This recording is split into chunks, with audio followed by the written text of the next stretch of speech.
Good evening, YouTube viewers and subscribers. Tonight is a beautiful night. And what I've got strapped to my test stand today is my newly converted OS40FP diesel conversion. And if you've seen my first video, you'll understand the history of this engine. So tonight's video is going to be the very first time I've ever tried to run or at least start a diesel engine ever. So, some of you that are very new to diesel engines, as I am, may not know that a diesel engine differs from a glow engine in several key ways. There is no glow plug, there is no battery to ignite anything.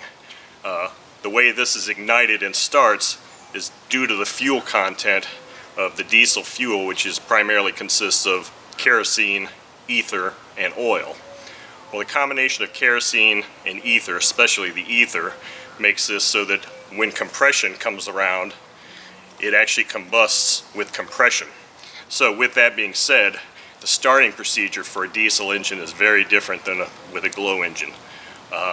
You don't put your finger over the carb and rotate it and prime it, because it could start up and do some serious damage.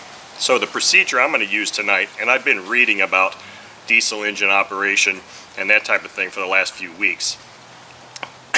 As you can see, I've got a fuel tank here, but I don't have any fuel in it. I do have my fuel lines connected, but I have no fuel in the tank right now. My intention tonight is just to see if I can get the compression ratio set so that it'll pop off or pop over and maybe run for 2 seconds or so. That'll at least let me know that I've got the compression ratio right for it to fire. After that, then I will attempt to actually run it. So I've got a fuel bulb here with just a small amount of diesel fuel in it. It's Davis diesel model fuel. And I'm just going to put a few drops into the carb and try and see if we can get it started. Now, I did run this engine last Thursday as a glow engine, and I got it peaked out really well, and it was running very good.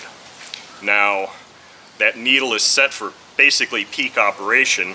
I may end up needing to lean it a little bit, but we'll find out. I've got a 12.6 prop on here.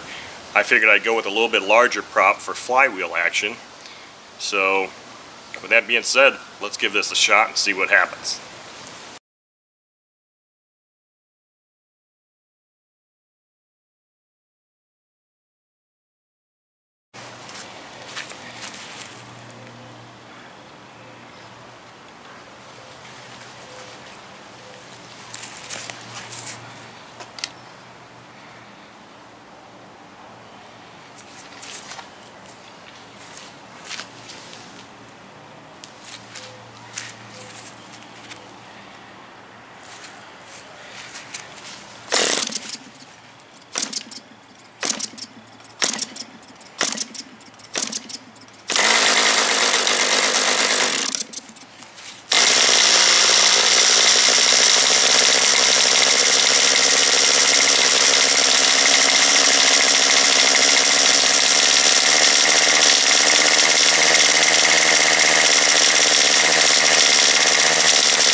Okie dokie, so it wasn't an epic fail.